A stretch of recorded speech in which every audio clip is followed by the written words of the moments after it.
오늘 본문이 사무엘상의 다윗과 요나단 본문인데 지금 사무엘상을 성재 목사님 강의하고 있으니까 본문인데, 그래서 주제가 아무래도 만남과 관계성이 될 것 같으니까 그거는 제 전문이니까 제가 해주면 좋겠다. 그래서 제가 지난주에 부탁을 받고 좋다 그러면 내가 하겠다 그렇게 했는데, 제가 말씀을 준비하려고 이제 본문을 보니까 오늘이 3일절이에요. 보니까 오늘이 3일절이어서 내가 이게 만남과 관계성에 대한 설교도 해야 되지만, 우리 교회가 그래도 우리 교회가 그런지는 제가 잘 모르겠지만 어쨌든 역사의식을 참 엄청 강조하고 다니는 제 입장에서 오늘 또 이 3.1절 설교를 안 하고 지나갈 수는 없겠다. 그래서 본문이 바뀌었습니다. 이러다가 다음 주에 또 해야 되는 거 아닌지 모르겠는데, 만남과 관계성 뭐 이런 거. 사도행전 13장 36절 한 절만 읽겠습니다. 함께 읽습니다. 찾으셨죠? 시작. 다윗은 당시에 하나님의 뜻을 따라 섬기다가 잠들어 그 조상들과 함께 묻혀 썩음을 당하였으되. 아멘. 다윗이라는 사람이죠. 제가 이 본문을 아마 설교를 한 100번도 더 한 것 같아요. 한 100번도 더 한 것 같은데, 물론 할 때마다 옛날에 또 원고를 읽는다든지 뭐 그런 법은 저는 하나님 앞에서 절대 없습니다. 저는 매번 할 때마다 그 대상이 연령대가 누구고 어느 교회고 어느 지역이냐에 따라서 내용은 항상 바뀝니다. 그리고 묵상하면 묵상할수록 더 이렇게 또 계속해서 하나님께서 주시는 마음들이 있는 것 같아요.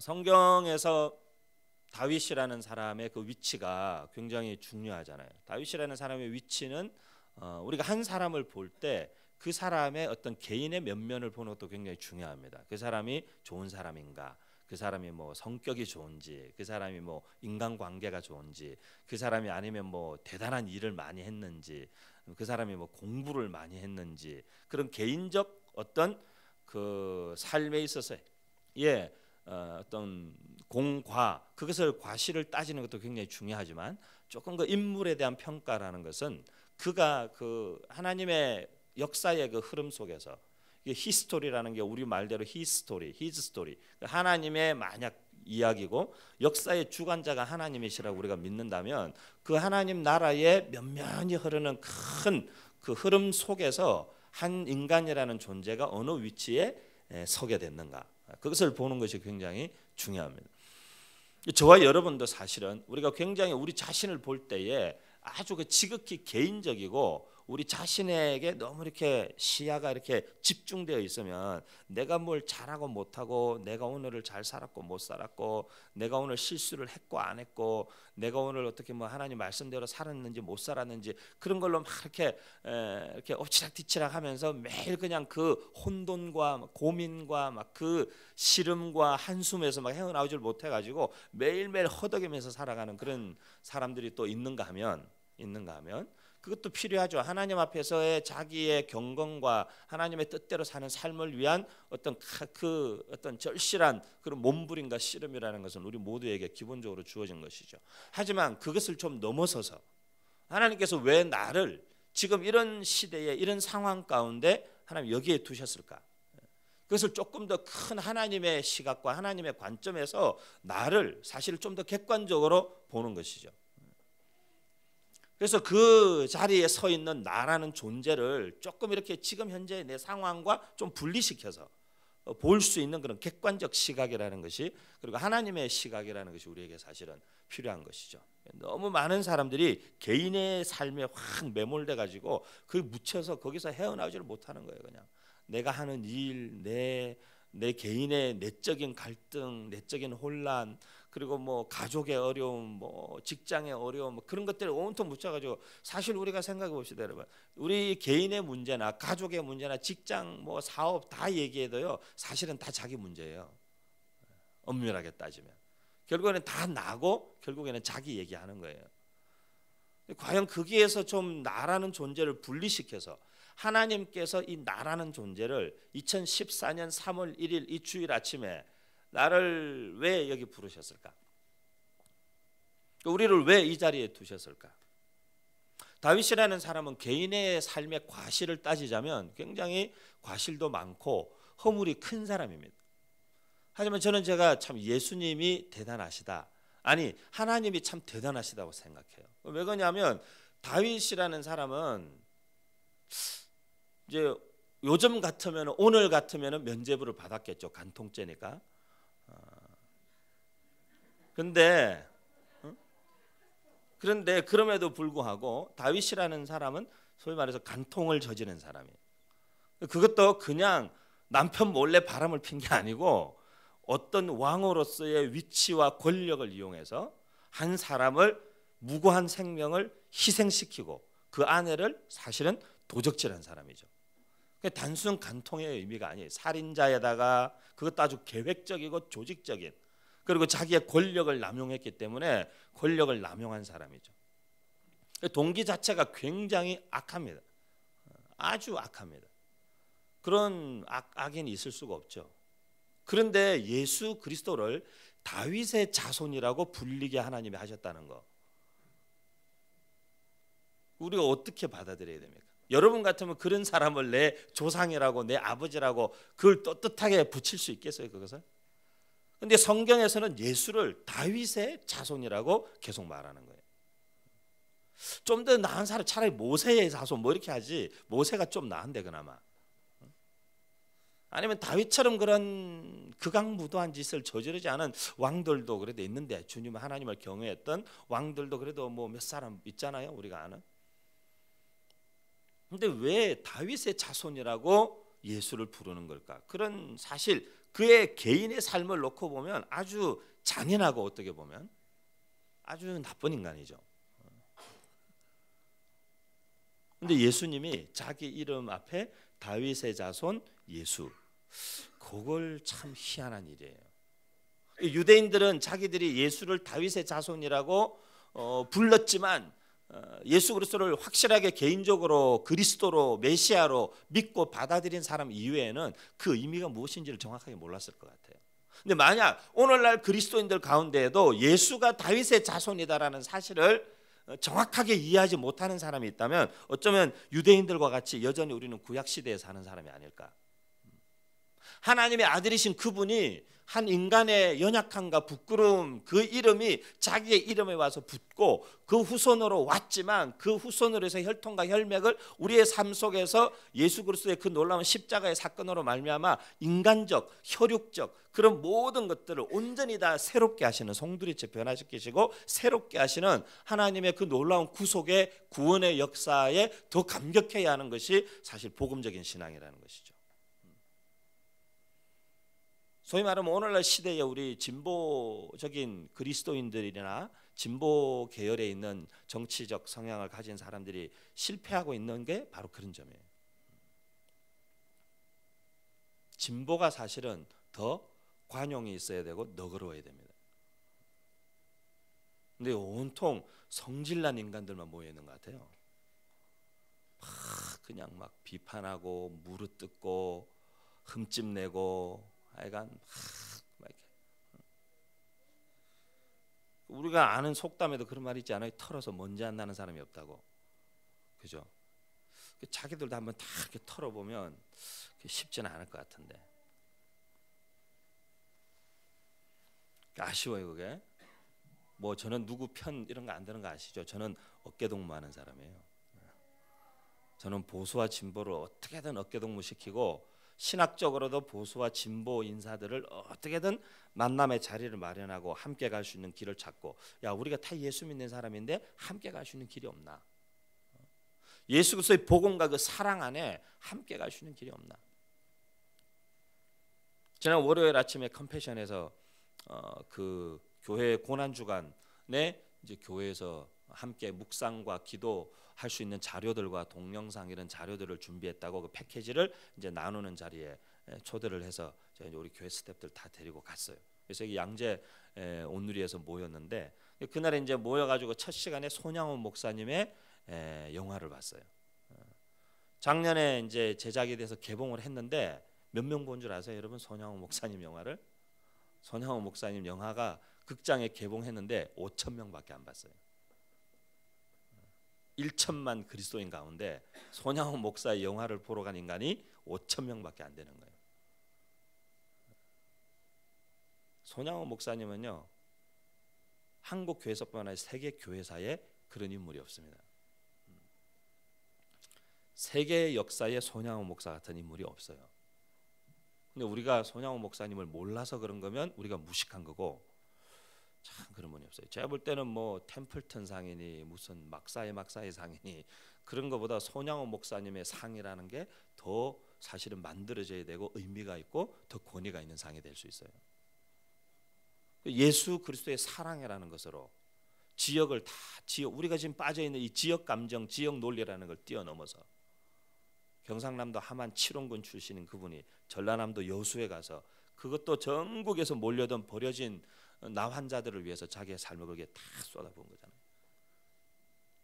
이데올로기의 희생양으로 자기의 두 아들을 죽인 아이를 살려달라고 구명운동을 해서 자기의 양자를 삼고, 그래서 이 다큐멘터리에는 그 안재선, 자기의 두 아들 동인이 동신이를 죽였던 안재선 씨의 아들이 목사가 됐어요.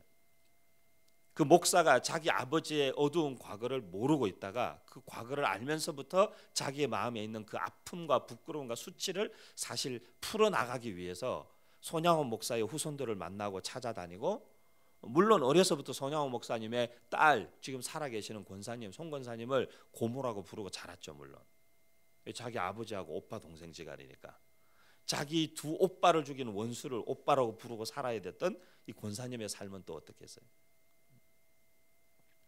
한 집에 같이 살면서 왜 그걸 양아들을 삼고 2년 뒤에 손양호 목사님도 또 공산당들 때문에 순교해서 돌아가시잖아요. 아들은 삼아놨고.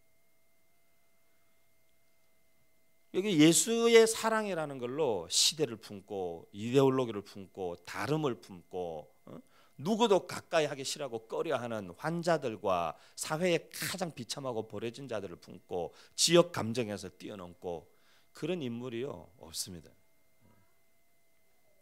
손양호 목사님 그걸 그래서 온누리교회에서 그걸 판권을 돈을 갖다가 큰 돈을 지불하고 다 샀어요. 그것을 계속적으로 교회들마다 상영을 하고 그 돈이 들어가면 감사하게도 그 영화를 CJ에서 만들었나? 근데 그걸 갖다가 KBS에서 만들었나? 근데 그 영화 배급사에서 교계에서 초청해서 지불하고 보는 비용을 티켓으로 다시 다 교회에 돌려줬어요. 그래서 나중에 이제 3월이면 곧 이번 달에 CGV 극장에서 개봉합니다. 개봉하면 여러분 꼭 가서 보십시오. 이제 표를 사서 극장에 가서 한번 보세요. 정말 이 세상에 목회자 가운데 그런 목사님 없습니다. 전 세계 역사를 통틀어도요 손양호 목사님 같은 분 없습니다. 한 사람의 삶을 좀 이렇게 우리가 그 소위 말하면 영적 거인들이라는 사람들, 우리가 흔히 말하는, 그리고 소위 말하면 역사 속에 영웅적인 삶을 살았던 인물이라든지, 또는 우리가 뭐 꼭 영웅, 요즘에 영웅이라는 단어는 굉장히 젊은 세대들이 기피하는 단어인데, 역사 속의 어떤 영웅 또는 어떤 성경 속에 나타나는 위대한 하나님의 사람들, 또는 우리 민족의 역사 가운데 있었던 그 사람들의 삶이라는 것의 공통적인 특징은 쉽게 얘기하면 다 자기 문제보다 사실은 자기가 처해 있는 시대적 상황에 훨씬 더 크게 보고 그것을 끌어안았던 사람들이에요. 오늘 시대에 우리는 영웅이 필요한 것이 아니고 오늘날 시대에 우리 한국 교회도 한국 사회에도 영웅이 필요한 것이 아니라 사실은 책임지려는 한 사람이 필요한 거예요. 내가 살고 있는 시대와 이 상황 속에서 내가 끝까지 누군가는 책임지려는 사람이 필요한 거예요. 무슨 작은 일이 하나 벌어져도 거기에는 누군가는 책임을 맡아야 되는 사람이 있어요. 제가 보니까 어제 우리 학교에서 세인이 다니는 학교에서 아빠와 함께하는 무슨 운동회 이런 걸 했어요. 제가 간만에 무슨 운동회를 한다고 가가지고 막 줄넘기 하고 막 릴레이 같이 달리기 하고 이러다가 막 토할 뻔했는데 거의 하도 운동을 오랜만에 보니까 제가 한 것 같아요. 걔도 제가 보니까 그 아빠들 또래에서 운동을 좀 잘하는 편인 것 같아요. 제가 우리 청년들하고 축구를 해도 제가 잘하거든요. 우리 청년들이 보니까 절절 매더라고요 보니까. 근데 그거 하나를 해도 보니까 어제 그 운동하는 시간이 있고 같이 이렇게 약간 레크레이션 비슷하게 이렇게 해가지고 넌센스 퀴즈도 마치고 뭐 이렇게 같이 아빠하고 아들하고 이제 아빠하고 자녀들하고 앉아서 엄마들은 이제 다 봉사만 하시고 이제 아빠하고만 하는 거예요. 근데 이제 이렇게 서로 편지도 쓰고 또 가장 기억에 남는 순간을 나름대로 그림으로 서로 그려보라 그래서 그림으로도 그리고 이렇게 하면서 뭐 이렇게 서로 하고 싶은 말도 쓰고 이제 그런 프로그램을 쭉 한 4시간 진행하는 거예요. 근데 제가 그 4시간을 진행하면서도 제가 가만히 보니까 그 오후 그 운동하는 말고 프로그램을 진행하는 분이 보니까 어머니 중에 한 분이신데 처음에 저는 선생님인 줄 알았는데 어머니 중에 한 분이시더라고. 근데 보니까 이런 일을 원래 체질적으로 할 분이 아니야 보니까. 근데 본인이 굉장히 긴장하셨고 긴장하셨다는 걸 첫 시작하면서부터 말씀을 하시더라고요. 보니까 마음의 준비를 아주 두고두고 하고 왔고 옷도 보니까 갑옷같이 번쩍번쩍 빛나는 옷을 입으셔가지고 갑옷까지 자기가 입고 왔다고 그러시면서 이게 너무 긴장되는 자리인 거야. 남 앞에 서서 어떤 프로그램을 진행한다는 것이. 근데 여러분 긴장되고 떨리고 하고 싶지 않지만 책임을 맡은 자리에서 그 책임을 다하기 위해서 갑옷을 두르고라도 해야 되는 사람이 누군가는 있는 거예요. 내가 하기 싫으면 우리는 다 미루면 돼요. 나는 그거 할 수 없다고. 나는 그런 거 싫어한다고. 나는 그거 잘 안 맞는. 우리는 다 이유와 핑계를 댈 수 있어요. 싫어한다. 나하고 안 맞는 것 같다. 하기 싫다. 힘들다. 시간이 없다. 우리는 핑계거리를 누구나 만들 수 있지만 어떤 사람은 핑계거리를 만들 수 없기 때문에 하는 게 아니에요. 해야만 되기 때문에 하는 거지. 자, 우리 청년들한테 비전이나 진로에 대해서 이야기하고 자기들의 삶의 사명과 막 지금 처한 상황의 어려움에 대해서 이야기할 때마다 꼭 하는 얘기가 있어요. 네가 정말 하고 싶은 일을 위해서 해야만 하는 일이라는 게 있는 거다. 내가 원하는 일만 하고 살 수는 없는 거다. 내가 정말 하고 싶은 일이 있으면 그 일 때문에 때론 해야만 하고 하기 싫은데도 해야만 하기 때문에 하는 일이 있는 건데 그걸 못 견디면 너는 하고 싶은 일도 할 수가 없다 결국에 가서. 근데 역사 앞에 책임을 진다라는 것은 그런 것이에요. 다 부담스럽죠. 다 어렵습니다. 하지만 책임 있는 사람, 책임지려는 사람. 제가 볼 때는 하나님 어떤 사람을 쓰시냐? 제가 볼 때는 하나님 준비된 사람을 쓰시는 게 아니고 책임지려는 사람을 쓰시는 것 같아요. 준비된 사람? 그렇게 표현하면요. 우리 언제 준비됩니까? 제가 보니까요. 제가 준비됐습니다. 이렇게 떳떳하게 말할 수 있는 사람 없을 것 같아요. 우리는 항상 부족함을 느끼죠. 부족합니다. 연약합니다. 모자랍니다. 맡아도 잘할 수 있을 것 같지 않고 실수할 것 같고 조바심 나고. 하나님 준비하신 사람을 준비된 사람을 쓰신다라는 말을 어떻게 보면 바꿔서 해석하면 그런 뜻이겠죠. 준비가 됐던 무슨 준비? 책임질 준비가 된 사람. 부족하지만 연약하지만 모자라지만 책임질 준비가 된 사람. 하나님 제가 부족합니다. 일개 이름도 없는 무명의 목사입니다. 교회 이름도 이름 없는 교회입니다. 하지만 그럼에도 불구하고 이 나라 이민족 젊은이들과 청소년들을 위해서 무언가 해야만 하겠습니다. 그냥 있을 수는 없습니다. 그냥 이렇게 세월이 흘러가고 그냥 이렇게 교회가 계속적으로 젊은 사람들은 교회를 계속 떠나고 이 상황과 이 상태를 그냥 버려둘 수는 없습니다. 그것은 교회가 크든 작든의 문제하고는 아무 상관이 없는 것입니다. 내 삶의 수준과 능력하고도 어떻게 보면 아무 상관이 없는 것입니다. 내 가슴 속에 들어온 그냥 내가 사는 이 시대와 땅을 바라보면서 가지게 된 어떤 부담감 같은 겁니다. 오늘 본문의 다윗도 그런 사람이었어요. 오늘 본문에 그렇게 말해요. 다윗은 당시에 in his own generation 자기가 살고 있는 그 시대를 다윗이 바라보면서 이 시대에 하나님 정말 내게 뭘 하기를 원하시는가? 다윗은 그걸 고민했던 사람. 부족했습니다. 연약했습니다. 실수도 많이 했습니다. 제가 볼 때는 성경에서 그렇게 다 자세하게 표현하지는 않았지만 어린 나이에 다윗이 골리앗을 쓰러뜨리고 사람들이 다 다윗을 칭송하고 축해 세우자 다윗이 약간 기고만장했을 수도 있습니다. 그리고 나가는 전쟁마다 다 이기고 승승장구하니까. 그리고 어느 날 갑자기 양치는 목동에서 왕의 사위가 되어가지고 우쭐했을 수도 있습니다. 그러다 보니 자기 장인인 사울이 제대로 눈에 안 들어왔을 수도 있어요. 어리면 우리가 그럴 수 있죠. 제가 어렸을 때도 그랬을 것 같아요. 제가 20대부터 제가 보니까 20대부터 제가 20대도 보니까 나름 잘 나갔어요. 많이 불려다니고 집회도 많이 다니고 20대 저만큼 미친 듯이 집회 다니는 사람도 많지는 않은 것 같아요. 근데 정신없이 집회 다니고 근데 제가 지금 생각에 돌이켜보면 되게 부끄러운 일이 많아요.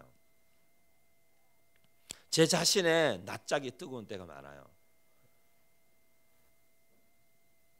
개인적인 과실은 말할 것도 없지만 사역하면서 사역 좀 하고 가는 데마다 사람들이 인정하고 가는 데마다 젊은 전도사가 대단하다 그러고 미국 가서도 어떻게 26, 7 먹는 전도사가 대단하다 그러고 그런 소리 들으니까 제가 되게 기고만장하고 되게 까불었던 것 같아요.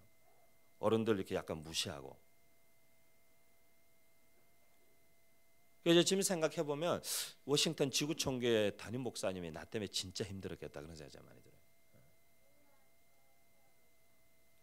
뭐 그 워싱턴 지역에는 청년들이 저를 뭐 우리 지역의 청년 사역에 뭐 어쩌고 뭐 그런 칭찬과 뭐 이런 걸 다 소용없어요. 자 보니까 되게 그때는 제가 까불었을 수 있겠다. 20대 젊은 전도사가 설치고 되게 까불었겠다 그런 생각이.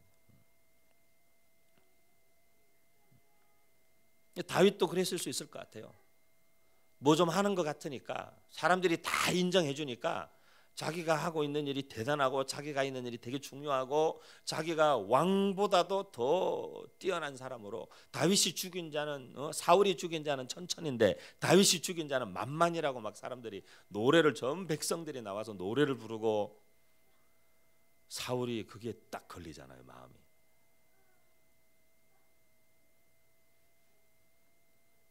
저도 그러고 우리 누구나 다 쉽게 빠질 수 있는 함정인 것 같아요. 그래서 선줄로 생각한 자는 넘어질까 주의하라 그런 말씀을 하신 것 같아요. 우리가 되게 잘 나가는 것 같고 알아주는 것 같고 인정받기 시작하는 것 같고 그래서 막 내 감정에 너무 충실해서 설치되는 동안에 누군가는 그게 마음에 딱 걸리는 사람이 있는 거예요. 나는 그냥 내 감정에 충실한 거라고 그렇게 말하지만 내 감정에 충실하다는 것이 다른 사람의 마음에 뭔가를 걸리게 만드는 것까지 정당화시킬 수는 없죠. 사울은 그게 딱 걸렸어요. 그때부터 사울은 다윗을 죽이고 싶은 마음이 드는 거야. 그런 미운 마음이 드니까 거기에 사단이 틈을 타는 거예요. 악신에 시달리는 거예요. 악신.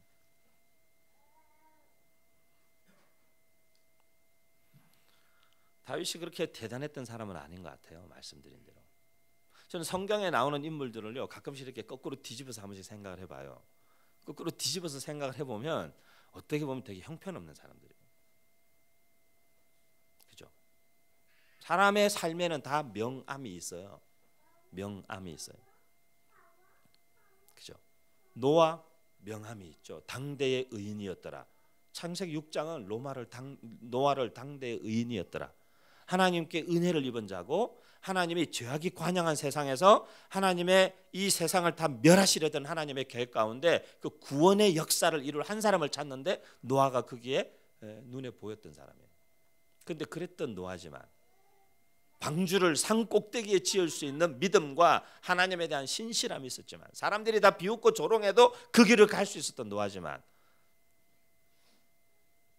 그의 삶은 결국 자기가 술 먹고 취해서 옷 다 벗고 누워 있었던 그가 자기 아들을 저주하게 되는 거죠. 아브라함도 마찬가지 아니에요. 믿음의 조상. 아브라함 창세기 12장 얼마나 멋있습니까? 아브라함은 떠났는데 갈 바를 알지 못하고 갔더라. 멋있죠. 그래서 믿음의 조상 아브라함이잖아요. 갈 바를 알지 못하고도 그냥 갈 수 있는 사람. 그런 정도의 결단력과 용기가 있는 사람인데 자기 부인을 2번이나 팔아먹는 거 아니에요. 자기 부인을 2번이나 자기 부인 아니라는 거예요. 그 무슨 용기 있는 사람입니까 그 사람이. 제가 자주 물어보죠. 여기 있는 아줌마들 그런 남편이랑 살겠어요?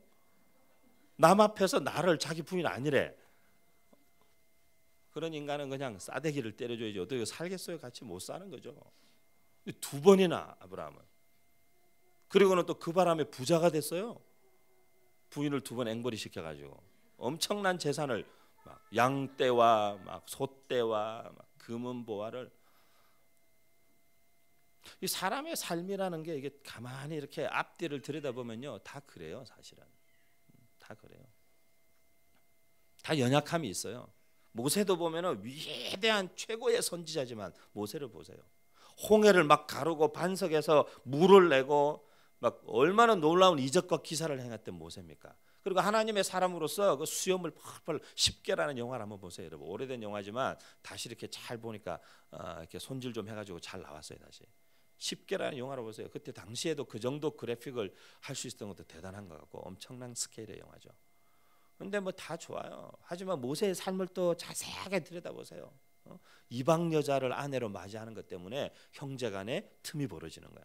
아론과 미리암하고 그걸 가지고 비방했다가 형제간에 분란이 생기고. 모세도 연약함이 많은 사람이에요. 우리 성경에 있는 사람들을 너무 대단한 사람들로 보지 마세요, 여러분. 성경에 있는 모든 위대한 인물들도 그냥 연약한 인간이었을 뿐이에요. 하지만 성경에는 무엇을 더 중점적으로 기록했겠어요?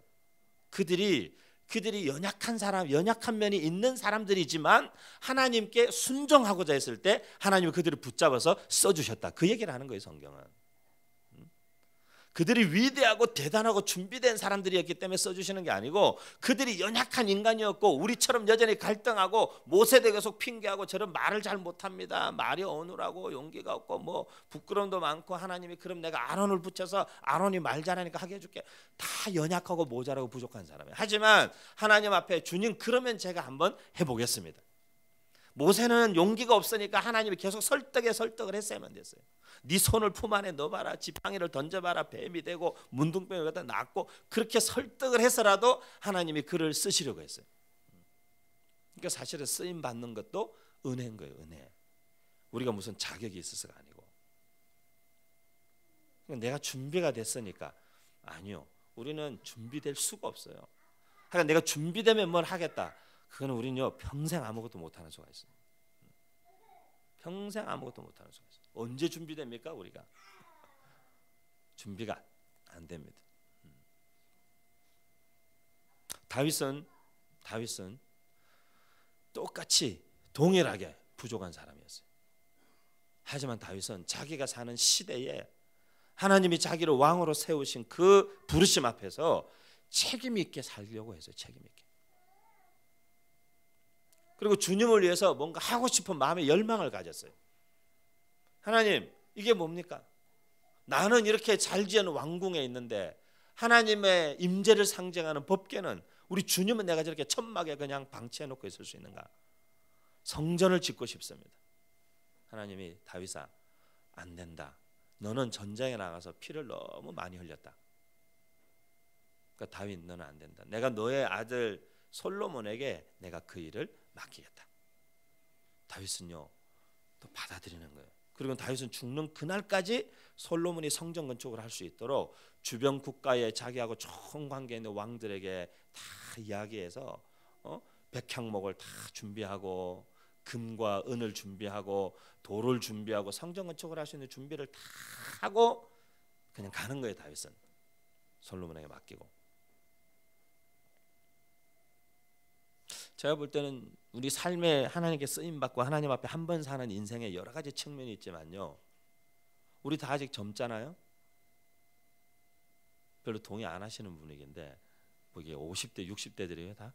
우리가 그래도 다 30대들인데 40대 이상 되시는 분들은 죄송합니다만은 저를 포함해서 그래도 우리가 극소수잖아요. 40대 이상은 거의 이제 우리가 아직 다 30대 그룹인데 아직 젊어요.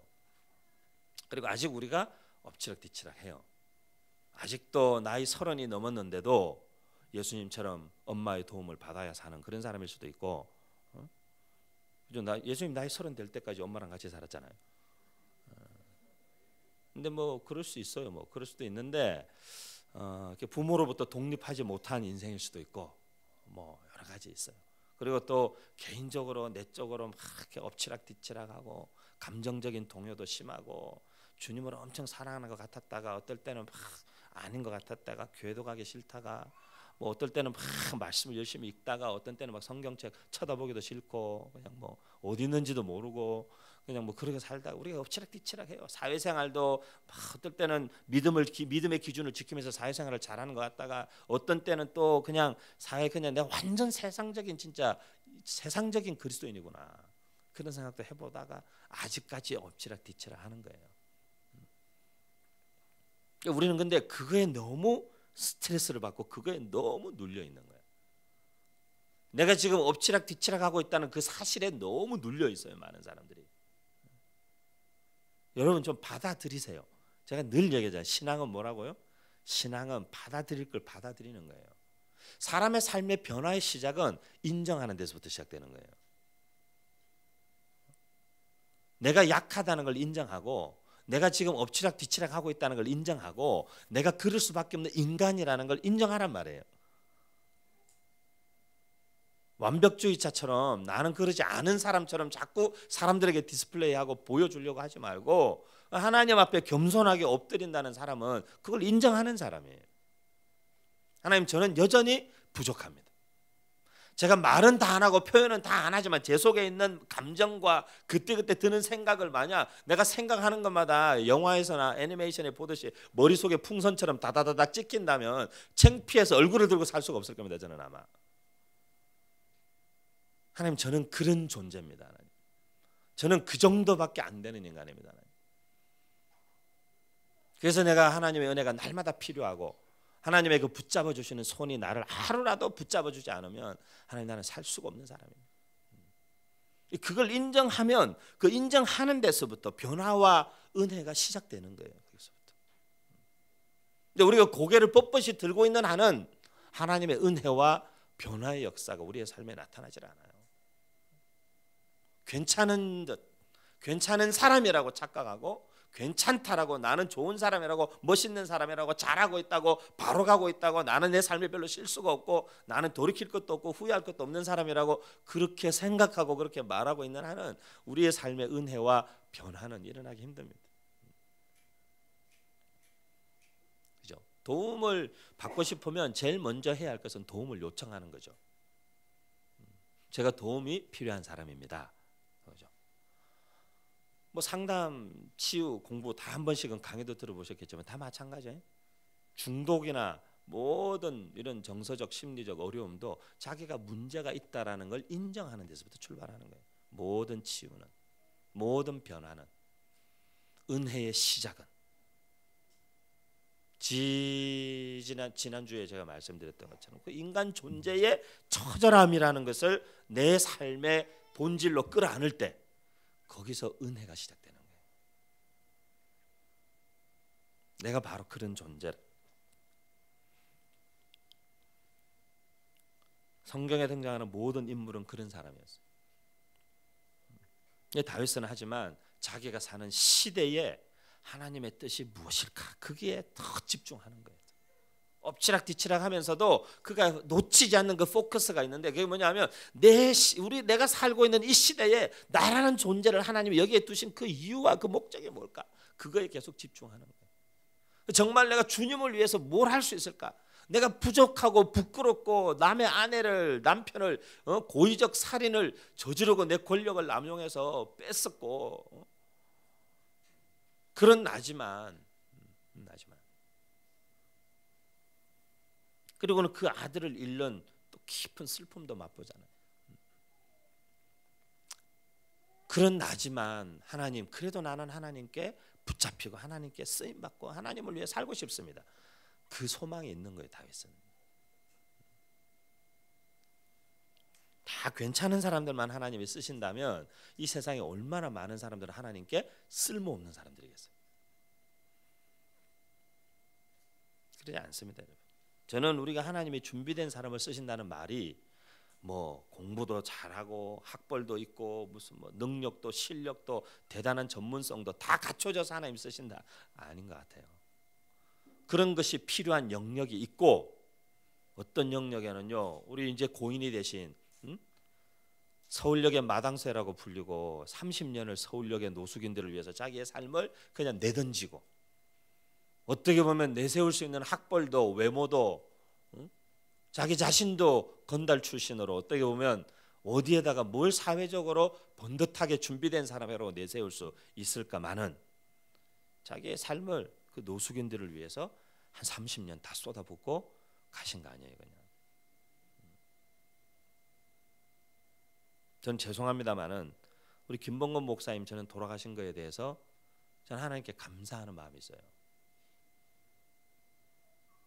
왠 줄 아세요, 여러분? 김범건 목사님이 최근에 많이 알려지시기 시작하셨거든.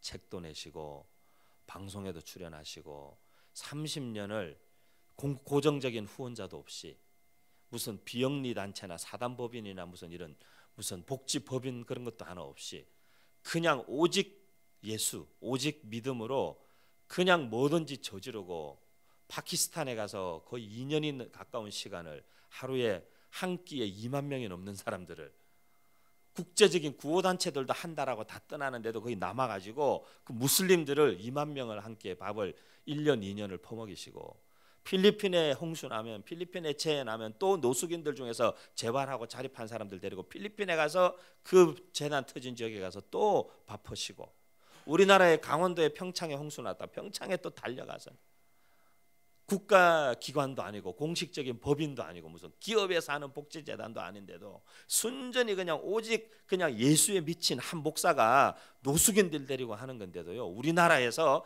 이 긴급 구호가 터졌을 때 가장 많은 양의 식사를 한꺼번에 할 수 있는 모든 밥차와 장비를 갖춘 유일한 한 단체가 거기에요. 근데 이제 이분의 삶이 조금씩 알려지고 책도 나오고 이렇게 하니까 이제 보니까 여러 사람들이 주변에 와서 이렇게 붙더라고. 목사들도 보니까 와서 붙고 그 중에 되게 귀한 분들도 있는데 어떤 분들은 보니까 어디 할 게 없으니까 와서 붙는 분도 있는 것 같고 복잡해지더라고 주변이. 그리고 이게 이제 법인이 만들어지고 사단법인이 되고 정기적인 후원자들을 하고 사무실에 보니까 컴퓨터도 다 이렇게 세팅하고 점점점 보니까 이제 자리를 잡아가더라고요. 근데 저는 이 시점에 목사님 가신 게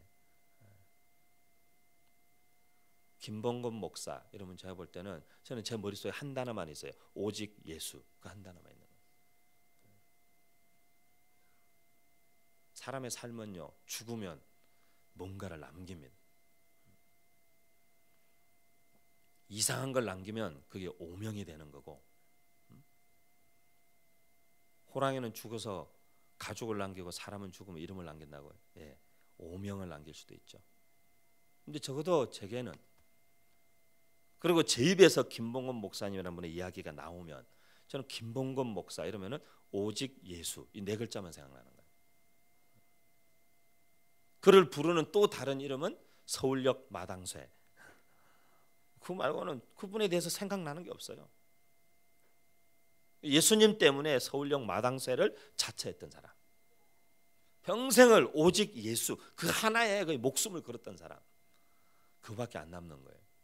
다윗도 마찬가지예요. 다윗의 삶에 많은 공과 김범건 목사님의 삶에도 많은 공과실이 있었겠죠. 건달같이 살면서. 왜 없었겠어요? 사람을 얼마나 그 소뚜껑 같은 주먹으로 어떤 사람을 때렸겠어요. 누구 코피를 터지게 했는지 뭐 누구 돈을 뺐었는지 어떻게 살았는지 알 게 뭡니까? 아무도 모르죠. 하지만 다윗이라는 사람도 마찬가지지만 이 사도행전 13장 36절에 하나님께서 누가라는 한 사람을 통해서 다윗의 삶을 딱 한 문장으로 정리하시는 거예요. 다윗은 당시에 자기 시대에 하나님의 뜻을 따라 섬기다가 잠든 사람이다. 마침표 딱 찍는 거예요. 거기다 막 부연 설명 괄호치고 막 간통죄 뭐 2014년 몇 월부로 그래도 면제됐다 뭐 이런 거 그런 거 없는 거예요. 그런 거 그냥 다윗은 자기 시대에 하나님의 뜻을 따라 섬기다가 잠들었다. 그걸로 끝이에요.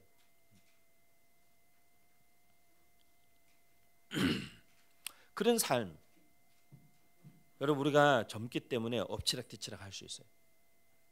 저도 아직까지 막 엎치락뒤치락 하는 것 같아요. 사람들은 저보고 뭐 되게 안정감이 뭐 이번에도 무슨 모임 하는데 첫인상을 적으라니까 뭐 신뢰를 주는 것 같고 뭐 안정감이 보이고 뭐 편안하고 뭐 어쩌고 뭐 옆집 아저씨 같다 그러고 뭐 그런 엎치락뒤치락 하는 거예요. 하지만 저는 제가 기도하는 거예요. 하나님 마지막에 잘 죽게 해주십시오.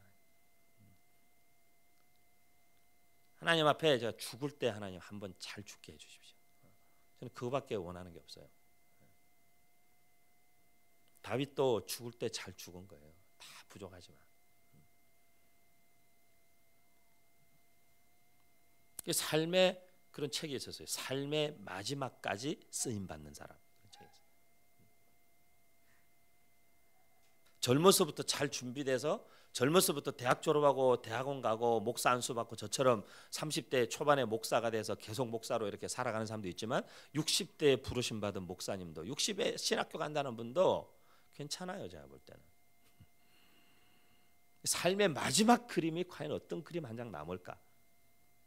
사람들이 그 사람을 추억하고 기억할 때에 뭐 한마디, 뭐 한 문장, 어떤 한 장면이 남고 떠오를까?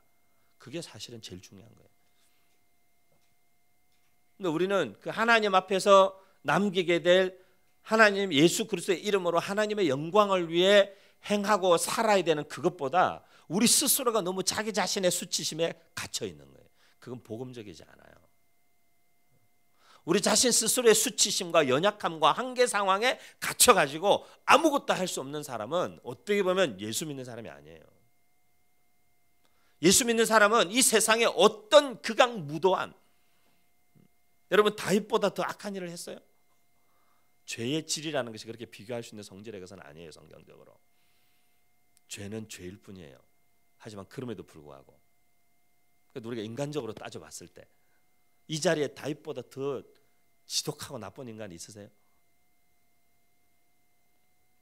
그렇게 치면 다윗이라는 사람은 사실 존경할 만한 사람이 아니에요. 성경의 인물을 존경한다고요? 자기 이름을 데이빗이라고 막 영어 이름 데이빗이라고 붙이고 다니는 사람들 있잖아요. 글쎄요, 저는 다윗의 삶에 존경 못할 면이 더 많은 사람이죠. 존경할 수 있을 만한 일도 있지만, 하지만 그 인간적인 시각으로 보면 그렇다는 거예요. 하지만 그걸 뛰어넘은 거예요. 우리가 정말 복음 안에 살아가는 하나님의 자녀고 하나님의 백성들이라면 우리는요 반드시 우리의 연약함과 우리의 한계 상황과 우리의 부끄러움과 우리의 수치심에 스스로 갇혀서 거기에서 헤어나오지 못하는 존재에 머물러 있거나 갇혀 있으면 안 되는 거예요. 그것을 뛰어넘어서 나의 여전한 부족함과 여전한 연약함에도 불구하고 내가 붙잡는 것은 나의 완전함이 아니라 예수 그리스도의 십자가의 보혈의 공로라는 사실을, 그것을 항상 고백하고 인정하고 그래도 한 걸음이라도 앞으로 가려는 사람, 그 사람을 하나님이 쓰시는 거예요. 하나님께 쓰임받는 인생이 된다는 것은 잘 준비되고 완벽해져서 쓰임받는다는 게 아니에요. 다윗은 자기 시대에 그 하나님의 뜻, 그거에 계속 집중했던 사람. 제가 오늘 주보에도 칼럼으로 썼지만 그거는 제 칼럼이 아니고요. 제가 거기다가 썼는데 그거 안 썼네. 비몽사몽간에 그걸 갖다가 해가지고 이거 이만열 교수님, 우리 한국 기독교 사학자인 이만열 교수님이 쓰신 그 글의 일부를 제가 조금 고쳐서 거기다가 붙여놓은 거예요. 뭐 이만열 교수님 저를 그걸로 뭐 이렇게 뭐 표절이라고 고발을 하시겠다면 제가 뭐 만나서 빌어야죠. 네, 이만열 교수님 쓰신 글이에요. 근데 이만열 교수님 책 중에 제가 청년들한테 꼭 읽으라고 늘 추천하는 책이 있죠. 역사의 중심은 나다, 그런 책이 있는데 현암사에서 나왔는데 이게 절판이 됐다가 또 나왔다가 절판이 됐다가 또 나왔다. 역사 공부 입문하겠다는 친구들한테 꼭 읽으라고 그 책부터 한번 읽어보라. 근데 그 책의 마지막 챕터에 가면 오늘 여기에 나오는 이야기가 거기 나오는 거예요. 역사의 길과 현실의 길에 대한 이야기가 나오는 거예요. 우리 인생은 항상 선택하게 되어 있는데 우리가 어떤 길을 선택할 것이냐, 역사 앞에 두고두고 부끄럽지 않을 선택을 오늘 이 시간에 내가 그 안목을 가지고 선택할 건지, 아니면 지금 당장 내게 현실적으로 유익하고 이롭고 내가 잃는 것이 없을 거고 얻는 것이 많을 거기 때문에 현실적인 선택을 할 건지, 모든 선택은 우리는 그 두 가지 길 앞에 서 있는 거예요. 대다수의 사람들을 보면 다 그런 현실적인 선택을 하는 거예요. 지금 당장 어떠니까 막 상황, 환경 뭐 이러니까 저러니까, 그런 사람들은 핑계가 많아요. 항상 그런 사람들은 뭘 이룰 수가 없어요. 제가 볼 때는 늘 핑계가 많아요. 하지만 역사의 선택을 하는 사람은 그걸 그냥 묵묵히 가는 거예요. 그냥 누가 뭐라 그러든지 상황이 어쩌든 저러든 그런 거에 흔들리지 않고 한번 하기로 정했으면 그냥 그 길을 가는 거예요. 하나님 앞에 한번 뜻을 정했으면 그냥 가는 거지. 다니엘도 그런 거 아니에요. 다 뜻을 정한다. 그러면 그냥 가는 거예요. 그 뜻대로.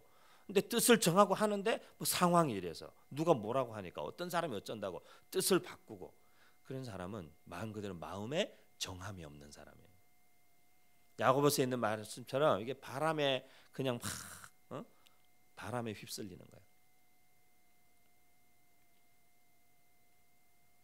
이 중에 우당 이회영이라는 사람 얘기가 나와요. 우당 이회영. 한국 분들이 잘 몰라요. 백범도 알고 도산도 알고 막 다 아는데 우당 이회영 모르는 사람 많아요. 우당 이회영이라는 사람은요, 우리나라 예를 들어서 역사를 통틀어서 가장 최고의 집안이 누구 집안이냐? 우당 이회영의 집안이에요. 우리가 소위 말하는 이 대한민국 최고의 진짜 가장 존귀하고 가장 뛰어난 가문, 우수하고 뛰어난 가문, 존귀한 가문이 누구냐? 우당 이회영이에요. 그런 사람들을 부르는 용어가 있어요. 그게 삼한갑족이라는 용어. 삼한갑족. 삼한이라는 것은 신라, 삼국을 통일했던 신라, 그러니까 삼국 시대를 통틀어서, 그리고 고려 시대를 통틀어서, 조선 왕조를 통틀어서 가장 위대한 집안을 삼한갑족이라 그래요. 근데 우당 이회영의 집안을 삼한갑족이라 그랬어요. 지금은요, 삼한갑족에 온갖 성씨들이 이름을 다 올려놨어요. 자기들의 이름을. 좀 죄송한, 제가 성씨를 대지 않겠어요. 혹시 여러분 중에 상처받을 사람 있을까 봐서. 우리 집안인데 막 이러면서. 근데 진짜 우리나라 역사적 정통성을 볼 때는요, 삼한갑족은 우당 이회영의 선조가 누구냐면 백사 이항복이에요. 한 집안에 적어도 재상, 총리급 이상의 지도자가 10명 이상은 나와야 돼요, 최소. 그래야 삼한갑족이라고 불릴 수 있어요. 유일한 집안이에요. 우당 이회영은 그때 당대의 가장 최고의 부자였을 뿐 아니라 최고의 영향력 있는 집안이었어요. 1910년 을사늑약이라 그러죠. 한일 합방이 딱 되니까 육형제가 다 모였어요. 의논했어요. 우리가 이런 치욕을 겪고 여기에서 갑족으로 갑질하면서 살면 뭔 소용이 있겠냐. 우리가 나라와 민족을 위해서 이 집안으로서 책임 있게 살아야 된다. 6 형제가 자기들이 가진 모든 재산을 다 처분합니다. 지금 요즘 현재 시가로 약 800억 원 정도 되는 돈이 나왔어요. 그 돈을 다 들고 어디로 가느냐? 만주로 가는 거예요. 만주로 가서 거기에다가 뭘 세우냐? 신흥무관학교라는 학교를 세우는 거예요. 군사학교를. 우리나라의 육군 사관학교의 시초가 되는 학교예요. 신흥무관학교를 세워서 거기에서 약 한 3,500여 명의 군인들을, 졸업생들을 배출해내요. 그 사람들이 뭘 하느냐 하면 그 사람들이 청산리 전투를 하는 거예요. 우당 이회영의 6 형제요, 자기들의 전 재산을 국가와 민족의 비극 앞에 내놓고 사실은 비참하게 살다가 다 돌아가셨어요. 거지처럼 살다가. 몇몇 가족들은 실종됐어요. 그중에 한 사람은 6.25 전쟁 때 공군 참전했다가 실종되고, 그중에 유일하게 한 사람 남았던 사람이 이승만 시절에 부통령 지냈던 이시영이에요. 근데 이승만 하는 걸 보고는 때려치는 거예요. 그것도. 그게 아니니까. 소위 말하는 진짜 귀족은 그런 집안을 귀족이라고 그러는 거예요. 근데 여기 선비 한 사람의 이름도 또 나와요. 선비 한 사람, 매천황현이라는 사람. 을사늑약이 벌어졌을 때 매천이 얘기하는 거예요. 새 짐승도 슬피 울고 강산도 찡그리니 무궁화 온 세상이 이제 망해버렸구나. 가을 등불 아래 책 덮고 지난날 생각하니 인간 세상에 글 아는 사람 노릇하기가 참 어렵다. 모르면 모르겠는데 한 사람의 선비로서 아는 사람이, 지금 이 상황이 뭔지를 아는 사람이 그냥 가만히 있을 수가 없는 거예요. 그러니까 황현이 그날 자결하는 거예요. 왜냐하면 나라가 망한 날에 선비 한 사람이라도 죽어야지. 선비 한 사람이라도. 모두가 살겠다고. 예, 그걸 그렇게 해서 나라를 팔아먹은 이완용이와 그때 당대의 권력을 갖고 있던 인간들은 다 76명이 일본으로부터 자규를 받고 다 승진하죠.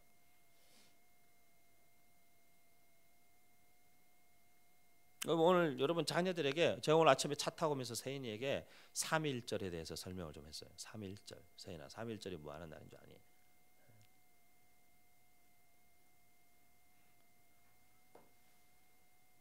잘 모르더라고요. 바깥에서 알고 있는 것과는 다르게 어떤 분들은 우리 세인이가 막 대단한 역사의 지식을 갖고 있는 것처럼 생각하는 분들이 있는데, 세인이가 인물들은 잘 알아요. 뭐 백범김구, 도산 안창호, 우찌무라 간조도 알고 뭐 이렇게 인물은 잘 알아요. 그리고 위인전이나 책은 읽었는데 유관순도 알고, 유관순과 3.1절이 아직 매치가 안 되는 거예요. 안타까운 일이에요. 이제 조금 역사 공부를 본격적으로 시켜야 될 것 같아요. 3.1절 여러분 자녀들에게 좀 설명하세요. 오늘 무슨 날인지. 이 3.1 운동이 미친 영향력이라는 건 굉장히 큽니다. 중국에도 일어나게 된 학생 운동에도 영향을 미치고 전 세계 곳곳에 많은 사람들에게 자극을 준 굉장히 분기점 역할을 해요. 세계 역사 속에서도. 그리고 어린이부터 노인에 이르기까지 특히 교회가 중심이 되어서 전국적인 인원 동원이 가능한 조직은요, 그때 당시에도 교회밖에 없었어요. 일사불란하게 움직일 수 있는. 다 무슨 얘기냐면 자기가 살고 있는 그 시대의 책임을 다하려는 사람으로 그냥 살려고 했다는 거예요. 누구든지 간에. 매천 황현은 한 사람의 선비로서, 우당 이회영은 우리 민족의 면면이 흘러오는 역사 속에 최고의 소위 말하면 갑집안으로서 노블레스 오블리주를 실천하면서 그냥 부끄럽지 않게 살려고 노력한 거예요. 다 있는 자리에서. 3.1운동 당시에 태극기 들고 길거리 뛰쳐나왔던 안학내도, 노인네도, 장애 물건 팔러 다니던 보부상도, 우당 이회영 집안만 꼭 대단한 일을 한 것이 아니라 모두가 다 왜 그런 행동을 했냐 하면 책임이 있는 삶을 살기 위한 거예요. 거기서는. 오늘날 우리 시대에도 우리 그리스도인들이 대한민국의 5분의 1이 크리스찬이라는 이 나라에서 책임 있는 그리스도인들로서 우리가 살아가기 시작한다면 대한민국이라는 나라를 바꾸는 것도 사실은 별로 어렵지 않겠다라는 게 사실은 우리 생각인데, 왜 이것이 안 변할까? 왜냐하면 사실 답은 단순한 거예요. 우리가 책임을 회피하기 때문에. 제가 자주 얘기 드리지만 예수 믿는 사람들이 가진 두 벌 옷을 한 벌씩만 나눠주면 세상에 옷을 못 입을 아이들은 없어요. 지구상에 존재하는 예수 믿는 사람이 가진 두 벌 옷 중에 한 벌만 누구를 위해서 줄 수 있으면, 아이들을 위해서, 지구상에 옷이 없어서 벗고 다닐, 캄보디아에도 가면은 아예 벗었든지 위에만 입었든지 밑에만 입었든지 그런 아이들은 지구상에 존재하지 않아요. 우리가 매일 먹고 버리는 음식물 쓰레기만 해도 이 지구상에 밥을 굶을 아이들은 단 한 명도 없어요. 단 한 명도 없어요. 이런 역사적인 엄청난 부담감, 무슨 목사님 나라와 민족의 독립, 그게 뭐 그렇게 저는 삶에 와닿지 않습니다. 삶에 와닿지 않죠. 왜? 우리가 그것을 함께 볼 수 있는 시각이 우리에게 없기 때문에. 나라와 민족을 살리고 역사 앞에 부끄럽지 않은 삶을 산다, 그런 거창한 얘기하면 자꾸 하지 마시고. 거창한 얘기가 아닙니다. 역사와 민족 앞에, 하나님 앞에, 하나님과 역사 앞에 부끄럽지 않게 산다는 것은 가정주부들은 집에서 여러분의 살림을 하나님 앞에 정확하게 사는 것이, 낭비하지 않고 허비하지 않고 쓸데없는 낭비, 소모, 소비하지 않고 사는, 그것이 역사와 민족 앞에 부끄럽지 않게 사는 거예요. 우리 아버지들은 각자에게 맡겨진 삶의 자리에서 누가 보든 보지 않든 하나님 앞에서 성실하게 직장생활하고 돈 벌고 일하고 거짓을 행하지 않고 정직을 행하고 그렇게 살려고 몸부림치는 것이 하나님과 역사 앞에 부끄럽지 않게 사는 거예요. 학생은 맡겨진 공부와 내게 주어진 역할들을 하나님 앞에서 내 모든 것을 하나님 앞에서 하고 사는 것이, 그게 부끄럽지 않게 사는 거예요. 무슨 대단하고 거창한 일을 해야만 돼 아니에요. 그렇게 해야 되는 사람도 있죠. 그건 부르심의 문제죠. 조금 뭐라 그럴까, 저는 저희 교회가 이제 한 4년 우리가 같이 왔으니까 조금 의식 있는 교회로 좀 바뀌면 좋겠다는 생각이 있어요. 의식 있는 교회로. 우리가 일회용 컵을 댈 수 있으면 쓰지 말자. 아무것도 아닌 것 같지만 여러분, 중요한 일이에요. 지구온난화라는 그 논리가 진짜냐 가짜냐, 그거는 아무 상관없어요 우리하고. 그게 뭐 엘고어가 몇 명하고 짜가지고 무슨 음모론으로 뭐 자기 살 길 찾기 위해서 이론을 만들었든지 뭘 했든지 뭐 그것도 상관없어요. 진짜고 가짜고 상관없어요. 예수 믿는 사람이기 때문에 하나님 우리에게 주신 모든 물건과 물자와 환경과 자연과 모든 것을 우리가 관리하고 유지하고 해야 될 책임이 있는 거예요. 우리에게는 그런 사명이 있는 거죠. 그러니까 여러분, 예수 믿고 산다는 것은 제가 자주 얘기하지만 굉장히 힘든 겁니다. 예수 믿고 산다는 거 마음의 평안을 뭐 누리고 뭐 하나님 은혜 가운데 살기 때문에 뭐 날마다 평안하고 뭐 막 아닙니다. 제가 볼 때는 예수 믿는다는 거 굉장히 어려운 일입니다. 언제부터 예수 믿는 사람의 길이, 그 좁은 길이 이렇게 넓은 길이, 그 어렵고 험한 길이 이렇게 쉬운 길로 보여졌는지 모르지만 그게 한국 교회를 망하게 한 거죠. 앞으로 계속 망할 겁니다, 여러분. 계속 망할 겁니다.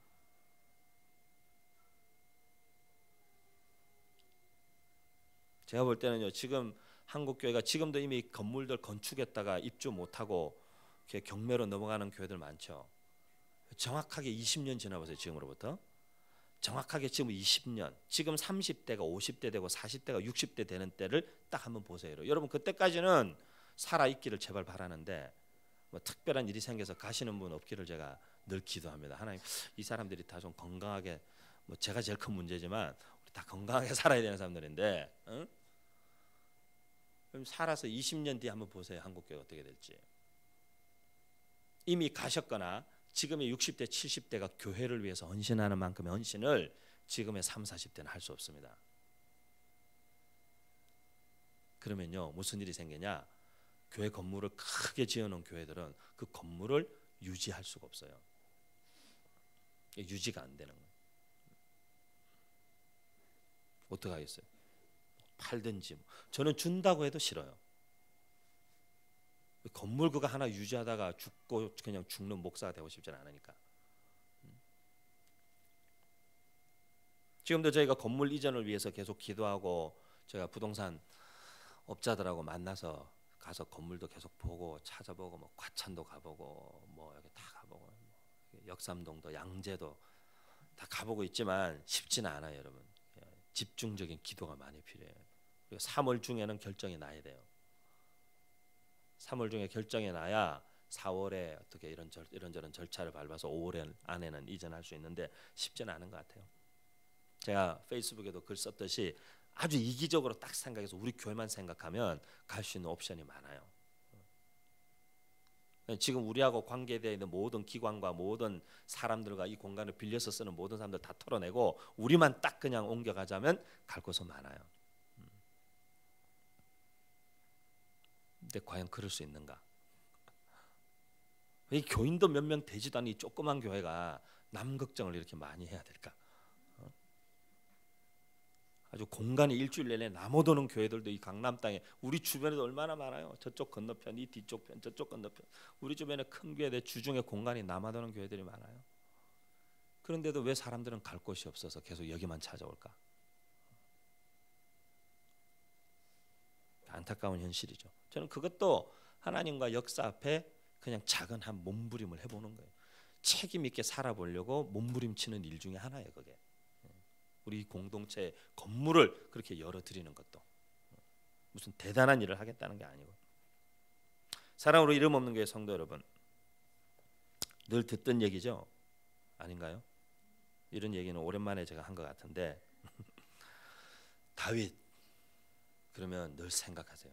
자기 시대에 하나님의 뜻을 따라 살려고 몸부림쳤던 사람, 부족하고 연약함이 많은 사람이지만 그 부족함과 연약함이라는 자기 한계, 자기 연민에 갇히지 않고 하나님의 뜻이라는 것에 집중하고 자기 시대에 책임 있는 인생을 살려고 몸부림쳤던 사람. 사람들을 여러분 너무 쉽게 비판하고 판단하지 마세요. 역사의 인물들도 마찬가지고요. 지금 어떤 일을 하고 있는 사람들도 적어도 일하는 사람에 대해서는 이렇게 저렇게 말을 많이 하는 거 아닙니다. 저는 일하는 사람들에 대해서는 될 수 있으면 말을 아끼려고 그래요. 왜냐하면 내가 그 일을 하고 있지 않은 다음에는 그 사람에 대해서 쉽게 말할 수 없어요. 해보고라도 얘기해야죠. 얘기하려면 한번 해보고라도. 해보지도 않은 사람이 어떤 사람이 어떤 일을 하는 거에 대해서 막 이렇게 판단하고 그렇게 할 수 있는 문제는 아닌 것 같아요. 그래서 오늘 제가 주보에 딱 간단하게 써놨어요. 한 사람. 그 한 사람 어떤 사람이냐? 책임지려는 사람. 어떤 책임? 하나님과 역사 앞에 책임 있게 살려는 사람. 그 한 사람을 하나님이 지금도 찾으시는 거예요. 저는 우리 이름 없는 교회 공동체가 뭐 사람들을 더 많이 불러 모으고 모르겠어요. 저는 이제 뭐 원로 목사니까 저는 잘 모르겠는데 우리 담임 목사님 그걸 원하는지는 모르겠는데 글쎄요. 그런 것보다는 뜻이 있고 의식이 있고 하나님과 역사 앞에 책임지려는 사람. 그리고 우리 교회의 가정주부들은 가정주부들조차도 그런 의식이 살아있는 사람들. 좀 생각하는 사람들. 돈을 소비하는 데 있어서도 물건을 쓰고 사는 데 있어서도 이렇게 생각하는 그 의식이 있는 사람들. 그 의식이라는 게 무슨 역사 의식 꼭 이런 거창한 얘기가 아니라 기독교적인 세계관과 그 의식이 머릿속에 있는 사람들. 예수 믿는 사람으로서 내가 삶을 어떻게 살아야 할 것인가? 예수 믿는 사람으로서 내가 살림을 어떻게 살아야 될 것인가? 예수 믿는 사람으로서 내가 자녀를 어떻게 양육해야 될 것인가? 예수 믿는 사람으로서 나는 내가 이 학교를 어떻게 공부해? 왜 내가 무슨 공부를 해야 할 것인가? 내가 예수 믿는 사람으로서 내 직장 생활을 내가 어떻게 해야 돼? 그 예수쟁이로서의 의식을 갖고 사는 사람들. 신앙과 삶과 직장과 가정과 이게 완전히 분리되어져 있는 사람들이 아니라 의식으로 그것이 통일되어 있는 사람들. 그런 사람들의 공동체가 우리 이름 없는 교회 공동체가 되기를 바라는 것이죠. 그래서 오늘 3.1절을 맞이하여 보니까 누가 태극기를 다 나눠준 것 같아요. 이 강남구에는 집집마다 똑같은 태극기가 세게 다 걸려 있는 거 보니까 강남구는 다 나눠준 것 같아요. 태극기만 걸어놓는 게 중요한 게 아니고 내 머리에 의식이 있어야죠. 의식이 들어가야죠. 그래서 오늘도 다윗이라는 한 사람의 삶이 짧은 삶이지만 짤막하게 한 문장이잖아요. 당시에 하나님의 뜻을 따라다가 섬기다가 잠들었다. 제가 책을 이제 딱 덮어야 될 거예요. 여러분 생각해 보세요. 저는 제가 죽고 나면 혹시 여러분 중에 누군가가 제 묘비에다가 사도행전 13장 36절을 새겨주면 정말 평생의 영광일 것 같아요. 그 정도로 부끄럽지 않게 살아야 될 텐데 뭐 다른 거 쓰지 말고 저는 사도행전 13장 36절만 딱 써주면 좋을 것 같아요. 다 쓰지도 말고 뜻을 섬기다가 잠들어 거기까지만. 묻혀 썩음을 당하였으되 거기까지만. 묻혀 썩음을 당하였으되 거기까지만 딱. 부끄러운 삶이고 그런 묘비 갖다 걸만한 인생이 제가 못 되겠지만 소망이죠. 작은 소망이고 바람이죠. 그런 마음으로 하루하루 우리는 사는 겁니다. 그냥. 그래서 이번 한 주간도 여러분 그런 마음으로 또 하루하루 하나님과 역사 앞에 부끄럽지 않은 삶을 한번 몸부림해보고 자기 연민, 자기 한계에 갇히지 마시고 조금 더 눈을 들어 하나님께서 정말 내 삶을 통해 하기를 원하시는 그 일들을 향해서도 한 걸음씩 또 그림을 그리고 앞으로 나아가는 저와 여러분 또 다 될 수 있기를 주님의 이름으로 축복합니다. 기도하겠습니다.